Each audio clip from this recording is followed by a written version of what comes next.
All right, we are live for the Tuesday edition of the Morning Check-In. And as always, looking forward to connecting, sharing my 2 cents on a variety of subject matter. And of course, we have more war, more rumors of war, and the concerns of it breaking out into something a lot greater than just a isolated event in the Middle East. And so I'm going to share my thoughts on some headlines and things of that nature.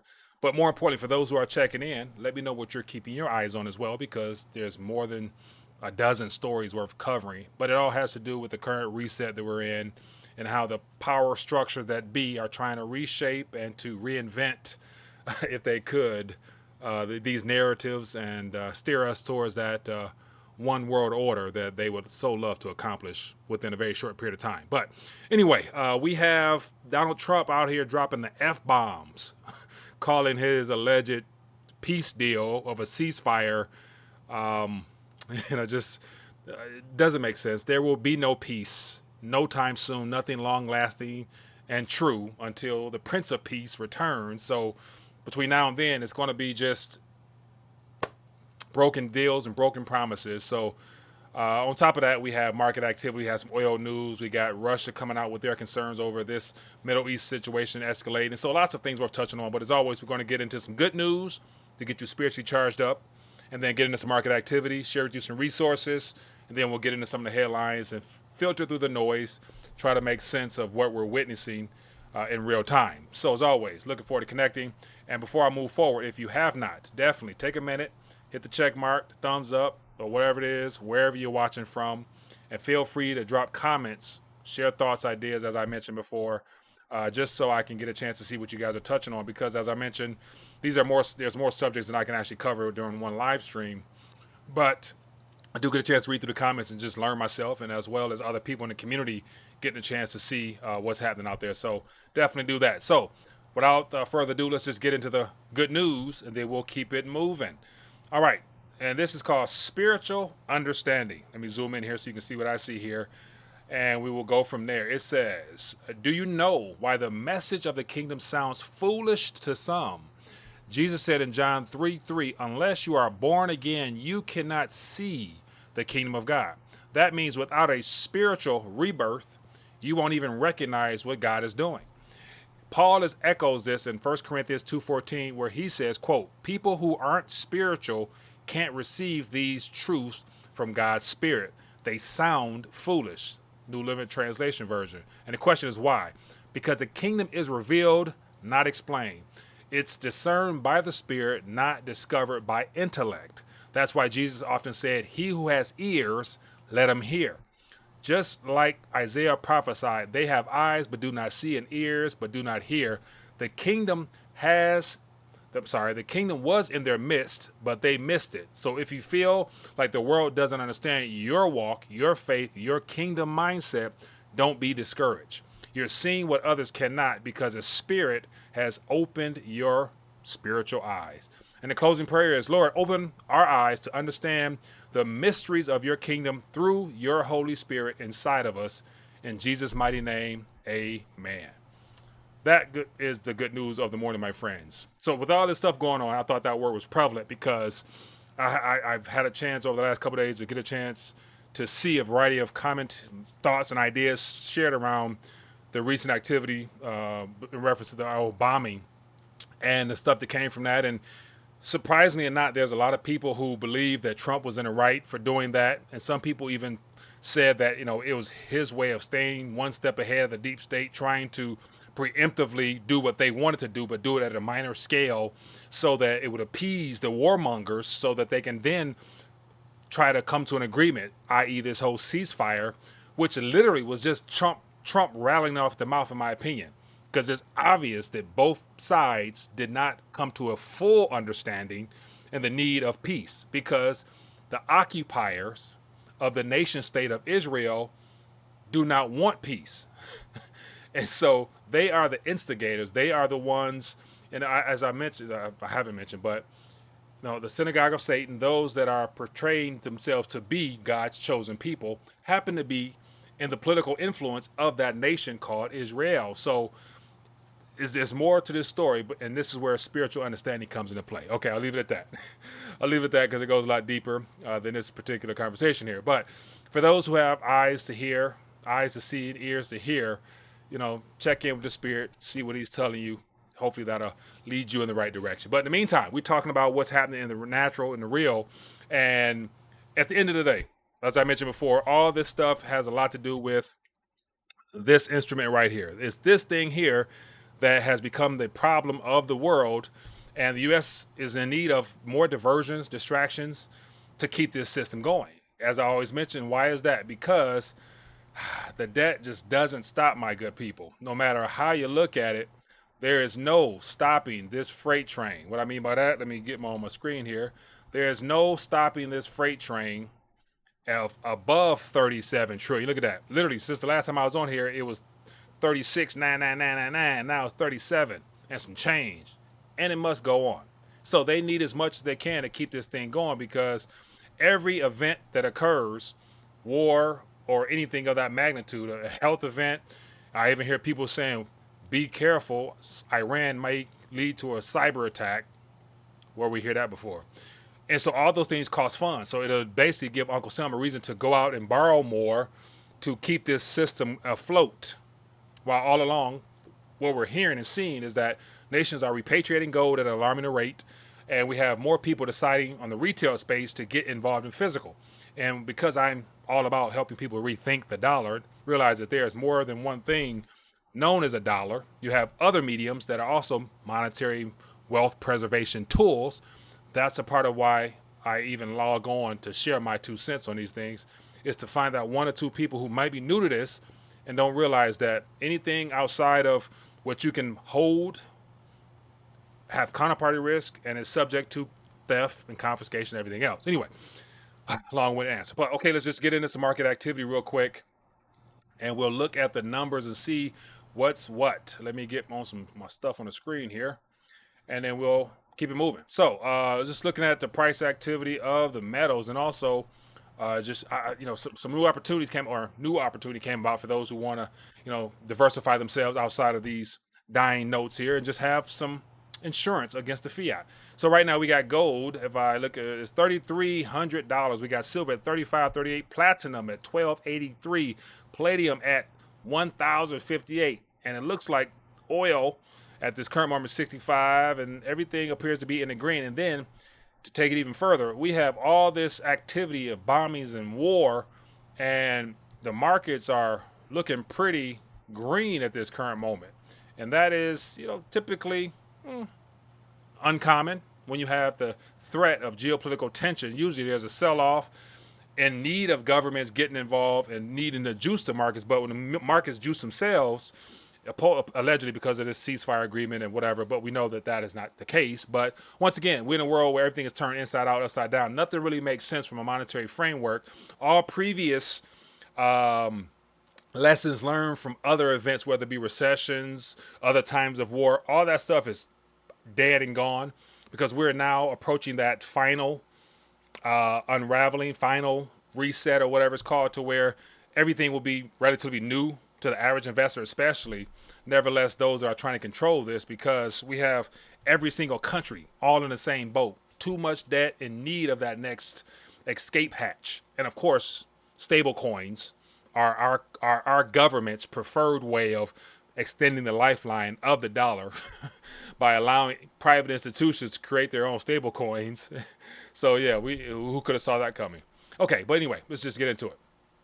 All right, some headlines here. So as always, we're gonna go through I got lots of things I can skim through, but I'm gonna just touch on a couple relevant subjects. And so here we have on the screen rtd.news. If you guys want to stay up to date on a variety of subject matters relevant to geopolitics, monetary, financials, whatever, you can feel free to go through here. But I pulled out some things that I really wanted to touch on. And the first one, let me grab it. And so I meant to mention this in a video that I didn't get a chance to do yesterday, but here we have some interesting perspectives by a lot of people. So I don't know this person from anything, but I'd imagine I had some thoughts on this. But as it said, it shows up, the burning of a MAGA hat, and of course we got Thomas Massey being just completely slammed by Donald Trump. And me personally, I'm a Massey fan. I'm becoming more of a Massey fan as I watch Donald Trump completely go against what he sold to the American people, what he was going to do. And for those who've been around any length of time, I've always been skeptical and critical because, in my opinion, there's no man that can unwind or unravel or solve humanity's problems. So I know this is all just hot air. But we got a timeline to stick to. So there has to be peoples put in place to accomplish the objectives. I understand that. But the fact that he ran on no more wars and then preemptively decided to bomb Iran on behalf of Israel for whatever the reason might be, regardless, he dropped a bomb on a nation without congressional approval or nothing, just preemptively, just because he wanted to make America great again. And so a lot of people feel like they've been betrayed. And so my thing is, how unwise of you in the first place to actually think that a dang near 80-year-old man who's been a part of this system, who's benefited off of all the evil of this system in a multitude of ways, is going to now stand up and be that voice of reason to make change and actually have a team of people around him that can do this. Okay, but it says here, Americans are burning their MAGA gear because they feel Trump betrayed MAGA for Israel. And when I saw that, I'm like, man, like the fact that people spent their own dollars, that was the worst investment. Whenever you spend one of these things and something outside of what you need to survive off of, i.e. food, water, shelter, those are necessities. Anything else you spend your money on, you know, hopefully it returns something of value to you, whether through use case or you know, paying tithes and offerings, which is your way of giving into the kingdom of God, you know, things of that nature that actually carry value. Buying trinkets and supporting a cause that I know it gives people hope. It gives people that sense of like, this is, you know, I believe I'm gonna press in, I'm gonna help, I'm gonna play my part, that type of stuff. I know that. I understand that everybody needs something to look forward to. I understand that. But to go out and buy some MAGA gear, enriching the Trump empire because he's made more off his merchandise, and you got watches, all this cryptos. The empire, he's gotten wealthier. His children are definitely capitalizing on all this. And so my thing is, and I'll even leave it at that, for those who purchased and invested into that propaganda, you shouldn't have been surprised because, once again, the voice of reason, spiritual understanding, at its deepest level will let you know that no man can deliver on a promise that is as old as this country plus some. But once again, everybody's different. But there's a lot of people that was trending yesterday, and I'm like, man, like a lot of people really thought, like, but that's where I'm like, you know, I never can really say what I really mean because I'm on air. But I try to do it in a nice way where I try to hint at, drop nuggets as to what I'm thinking, so people can kind of pick up on it. But anyway, okay, so that's just one thing I wanted to mention. Now let's see if I can find the other one. I'm gonna play a. Let me see if I got a sound clip. Okay, so I'm gonna play the sound clip. If I can get myself situated here, give me 1 second here. So I'm gonna give me 1 second, cut my volume up. So I'm gonna play this little sound clip here. Hopefully,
I hope you guys can hear this.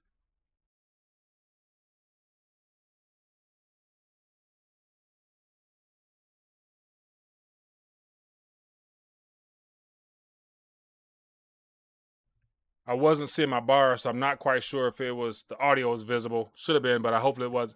Hopefully it was. Let me know if it was or wasn't. But long story short, he was describing what he thought was a ceasefire that was broken by Israel within the hour that it was supposedly agreed upon. They decided to bomb Iran, and he's upset according to the way he's portraying himself here. And he dropped the F bomb, saying that they don't know what the F they're doing. And when I saw that this morning, I was an hour ago, I'm like, the idea that, you know, he really believes that there will be peace, that he can be that guy to make peace. And once again, like, I don't think we've gotten to that point yet from a biblical prophecy standpoint to where we're witnessing what is foretold must occur before we get to the literal end time. So we still have time between this speech and that moment, because there will be a person that comes in to be the mediator between the world and the state of Israel. And from there, we'll begin all the other things, the horsemen. You know what I'm saying? It's the white horse, the first one. The white horse is that mediator that will come out and speak and make a peace deal that will then lead to that 3.5 years. And we're not there yet, I don't think, because as of right now, my anticipation and expectation is that whatever the war takes place, it's going to be a war that we will definitely know. These are just rockets being fired, and it seems to be more strategically done than it is like with the intent of destroying a nation. Firing back and forth, hitting buildings. Unfortunately, lives are disrupted. Maybe lives are lost, but this ain't a war. This ain't the war that, we're going to see war. And the war that we will see, and I'll end at this, will literally be something that will be targeted towards Jerusalem, and it will definitely impact the dome and or a false flag that will end up leaving the dome on the rock, which is the Islamic place of worship. When that comes down, then we know that we're closer to that real event, because then that's going to upset the entire Muslim world, and then things will escalate into a war. That's my thoughts, but I could be wrong. Anyway, in reference to this whole statement about ceasefire, the fact that he was speaking from the mouth, he was anticipating his initial act of that bombing to be enough to appease the occupiers of the state of Israel. And clearly that's not the case, because the state of Israel, the occupiers, those that are governing their system there, they're the political powers that be, the principalities and power operating through the Israeli nation, they want more blood. That's just how they are. That's just how things will go. And it's not me being against the Jews, whatever. No, I'm just saying the occupiers of the nation state we call Israel, they want more. So that's why there won't be peace, in my opinion.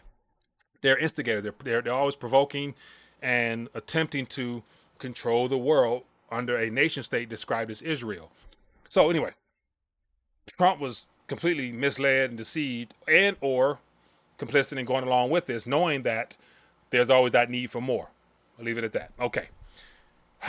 Just something worth paying attention to. Okay, so as a result of that, here's a headline that I think is definitely worth paying attention to, because in order to have a world war, you got to have more than just one or two nations. You got to have more nations. And so here we have interesting headline. It says here, Russia's Lavrov says World War III could be near after U.S. drawn into Iran war. So ain't no party unless more people come to the party. And this is how I know that we're not really where, some people might say that we are. Be patient. Enjoy this relative calm that we are witnessing, because once stuff hits and really kicks off, you're gonna know in many ways. Anyway, just give you an idea here. So this is from Zero Hedge this morning, about an hour ago. It says Israel and Iran's renewed intensifying attacks at the start of this week, just prior to President Donald Trump desperately trying to enforce a ceasefire, saw Russian Foreign Minister warn that World War III could be just around the corner, especially following America's entry to the conflict with the weekend bombing of Iran's nuclear site.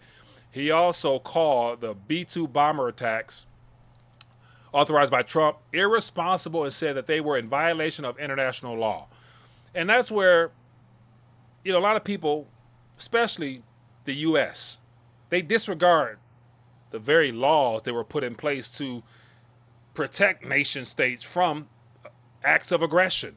But the U.S. always gets a pass because the International Criminal Court and all the other governing bodies are, for the most part, ran by the U.S. puppets and the globalist powers that be that want to continue to press their agendas regardless of what is considered illegal or legal, lawful or unlawful.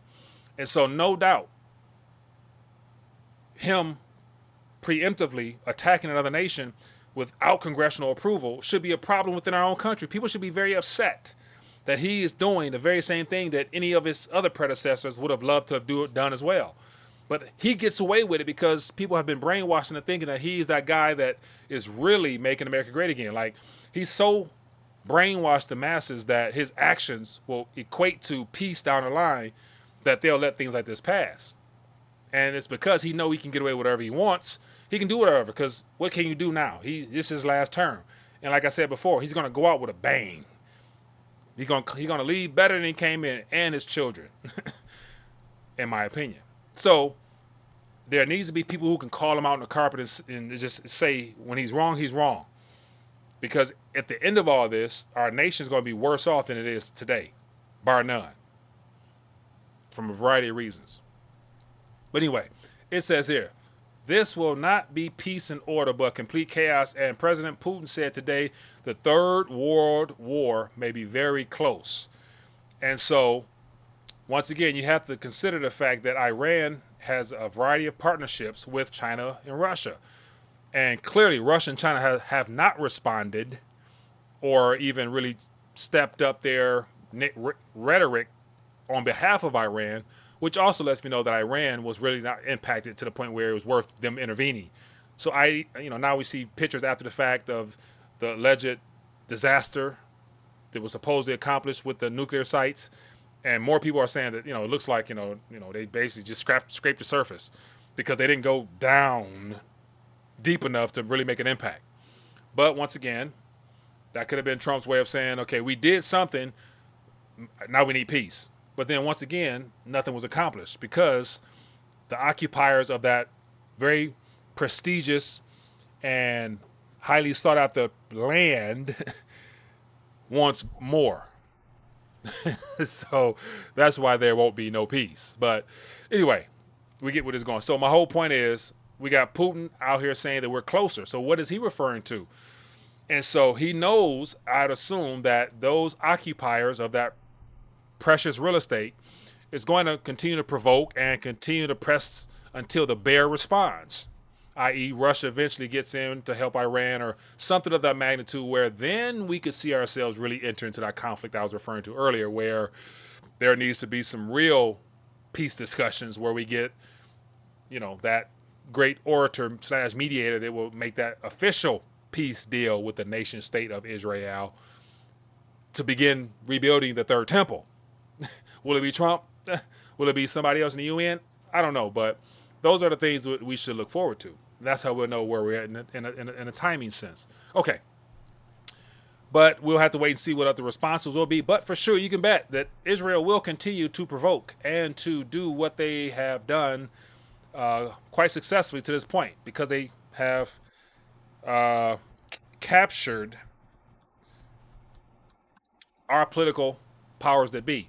And on another note,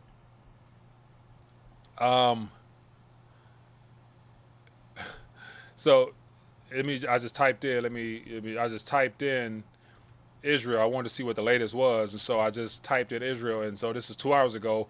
Somebody posted that Israel literally dropped a bomb as Trump was typing this message.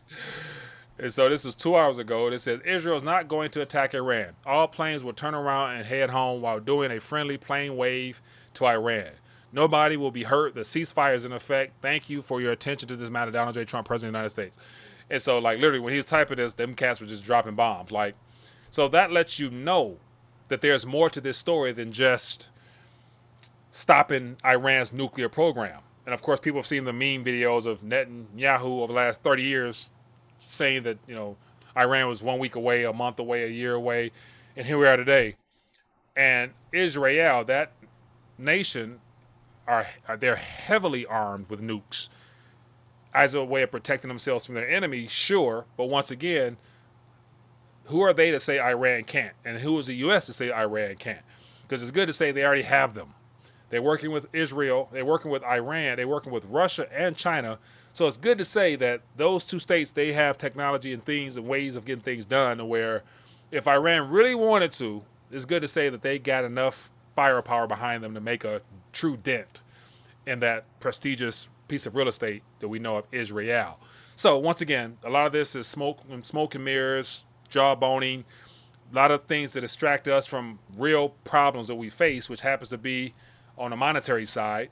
Because if everybody knew that regardless of what missiles fired where or when and who got hit, and really realized that our economy as a whole is tanking, then people would react and respond, meaning that they would be more cautious as to what they spend, where they spend, and where they keep what they think is theirs, which is their portfolio, their investments. That's what it's at stake. So literally, this current administration is designed to allure people into the markets more by making them feel like, hold on, and even when a president comes out and says buy the dip, or when stocks take a little cooling off, a president says buy the dip, you know for a fact he's trying to keep things afloat and buying time because of the inevitable. So just something to consider for my people out there. Okay. And so let's get into a little other market indicators as to what's happening. So as a result of all this war, Trump, of course, is calling for prices of oil to remain low or else. And so, of course, the cost of energy impacts every aspect of our lives, both public and private sectors, because nothing moves unless energy flows. And of course, oil has been centered as the primary driver of the earth, it seems. So this president has a lot to make sure he controls when it comes to narrative. So it says, crude slides after Trump says China can continue to purchase oil from Iran. So think about this. Previous times, outside of right now, it would have been, oh no, you can't buy from our enemy. Iran's on the sanction list, so they're not allowed to do business in the system to support themselves financially. But now something's changed. Trump says China can continue to purchase oil from Iran. But yet, you and I both know majority of what they're using to purchase happens to be the renminbi. So if the yuan is being used, that means less dollars are being used, and therefore less dollars are being received in international trade because more nations have dumped U.S. liabilities, our bonds and treasuries, and our currency, ultimately. So they're using other alternatives. And so we have the United States president saying that it's okay for China to purchase oil. And then we also know earlier, yesterday, Trump and his administration reached out to China to encourage Iran to keep the Strait of Hormuz open for trade, because there was concern of being shut down, i.e. ships having to divert and there being another supply issue of things, and especially oil responding unfavorably. So we see while it may appear that Donald Trump is trying to maintain hold of all these competing forces, it's no way of him actually being able to solve any of these problems when you're dealing with a variety of nations with different agendas, where everyone is fed up with the current world order and they want a different say in a different version of it. So Russia's over there and China's working towards a unipolar order, or multipolar order, I'm sorry, while the U.S. want to keep the unipolar, singular order. So you get all these different factions looking to control the narratives and the overarching control of their populations. And all along, we, the individuals, the average Joe and Jane, are just going along for the ride, being fed propaganda from every news source telling us what they want us to believe. So you better believe the narrative coming out of Russia is different than what we get here. What's coming out of China is different than what we get here. So where's the truth? That's up to you to find out. Take all these stories, put them together, see what makes sense. Have spiritual understanding, and then you'll get a better chance to see what's real and what's not. And that's just my 2 cents. But anyway, what else we got here? We can go through some headlines. Just go through some RTD news headlines real quick. As always, for those who want to go deeper into these subject matters, feel free to click the links in the description. So what we got here? It says Washington's fiscal doomsday. Oh, really? Washington is having trouble financially. So we got an interesting story here. This is from David Stockman. This is out this morning. Didn't have a chance to read it, but David Stockman keeps it 100. So fiscal doomsday let us know that it's, the U.S. is not on good footing. And so here we got, let's just read through this. It says, if you don't think Washington is in a maws of fiscal doomsday machine, think again. And the place to start is with the 30-year CBO projections expressed as the dollar increase from the current $29 trillion level publicly held U.S. Treasury debt. It says if Washington does nothing except leave current tax spending and structural deficit policies in place, the publicly held debt will grow by $102 trillion over the next 3 decades, reaching a staggering 154% of what would be $85 trillion in GDP by 2055. So once again, these numbers sound large, they are large, but over the next 3 decades, we'll be under completely world order. We'll be under a completely different world order, monetary structure, and everything else. So these astronomical numbers that we're seeing here will be irrelevant because the U.S. will have officially defaulted either through extreme inflation, hyperinflation, or the rebranding of our currency with a revaluation to something else. The average holder of these instruments here, which is what all this is priced in, will be completely, wiped out, like every single country who's gone through a currency reset has experienced.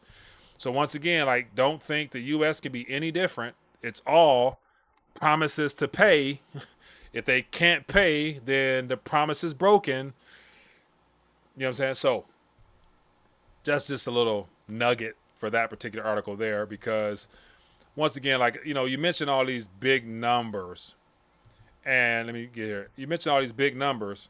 How to cut $2 trillion is, I guess, a book or something like that, or a PDF or something. And you just see unemployment rate compared to where it's going to be is still kind of low. We're right here. So we see what that COVID spike was, and we see it's trending up according to all the figures. So unemployment is trending up, but then you realize this is official Fed data, meaning that they're already late. So it's a lot higher than what they're going to tell us. Then we got consumer price index of all urban, all city averages. So here we have the CPI figures. And so we see on average here, it's about 3% going out. But they come up short, they come high. They've been crying about not being able to maintain 2% for all of this time frame here. So all of this time frame here, we can't find 2%. We got 2% all right. Look at this. We got 2% plus some. And where we're at now is nowhere near that 2 level. And so it's going to go back up because of this. Let me share this with you. This is why it's going to go back up. Money supply rose for the 9th month in April.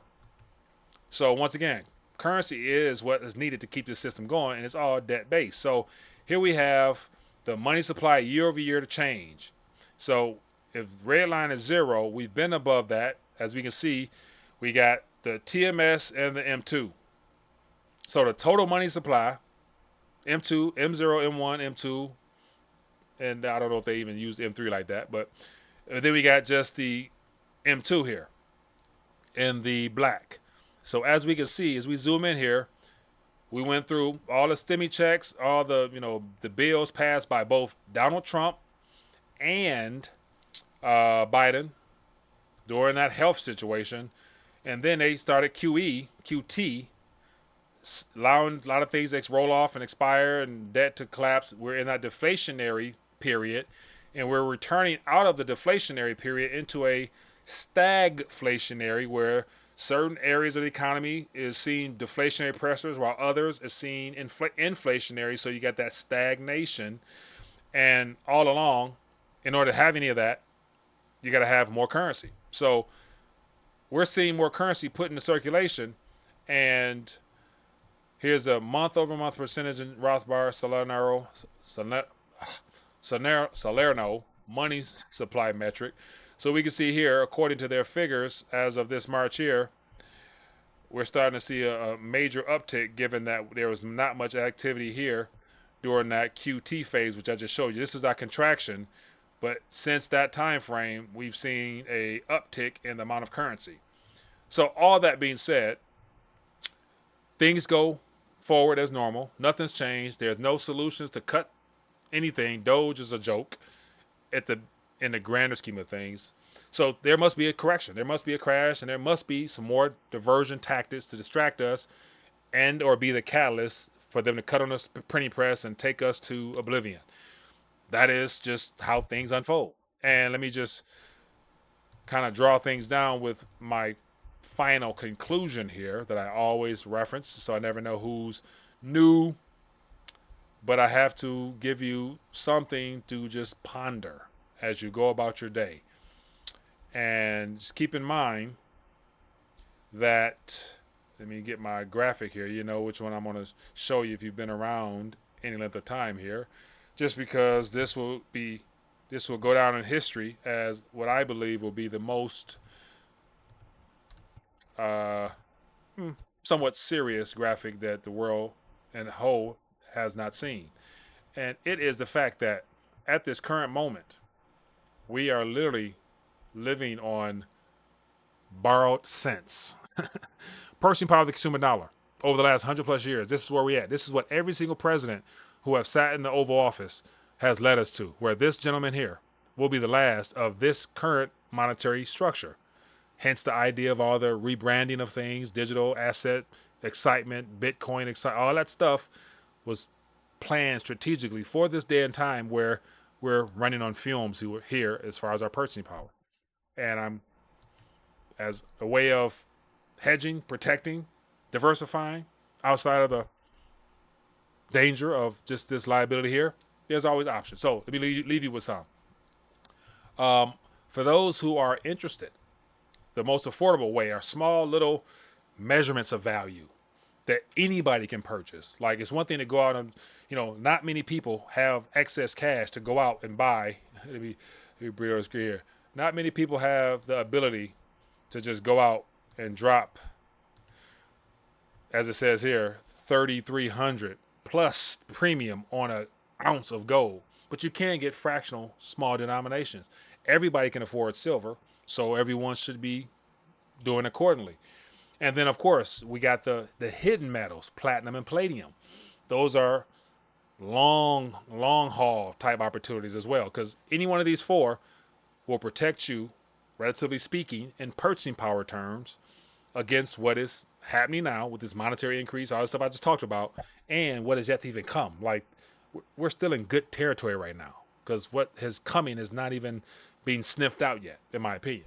So I say all that because I want to make sure I provide people with opportunities. So on the screen here, as you can see, we have 1/4 grain, 24 karat gold bars. And for those who are interested, on the screen right here, you can see it right here. This is a 24 karat gold bar, extremely affordable. If you're interested, links in the description. Go to minigoldbars.com, check it out. A good way to diversify, get something real tangible that is true, tried, and tested over time. And then also, what I'm excited to offer is some platinum. We have platinum at the Silver Team store now. And so if you are interested in getting yourself some platinum, I got that too. I got to make sure, I got to keep myself stacked up. We got 3/9 fine platinum available for those who are interested. Links in the description. Go get yourself some platinum. And then last but not least, I want to make sure I remind people of what is probably the most affordable. And then, of course, I got that as well. I got get your gold up, people. So I got a nice little assortment of these. So we got cash gold, gold back notes, what I call them gold notes, a variety of assortment here. You can go to buygoldnotes.com, links in the description. And then just to give you an idea of some different denominations, if I can, let me get myself on the screen here. And so as you can see, we have every single denomination. These are all different weights, so that you can actually feel the weights. Each one is heavier than the other, but they all have 24 karat gold inside of them. So once again, these things will not be going to zero because they have something real in them. So if you're interested, go to buygoldnotes.com, links in the description. So you know the problems, you know the reaction that we're going to witness. Now you go be your own solution. monetarily speaking. And of course, beyond that, learn, live, love, laugh, put it all in God's hands, let him do him. Other than that, good people, be blessed, be safe.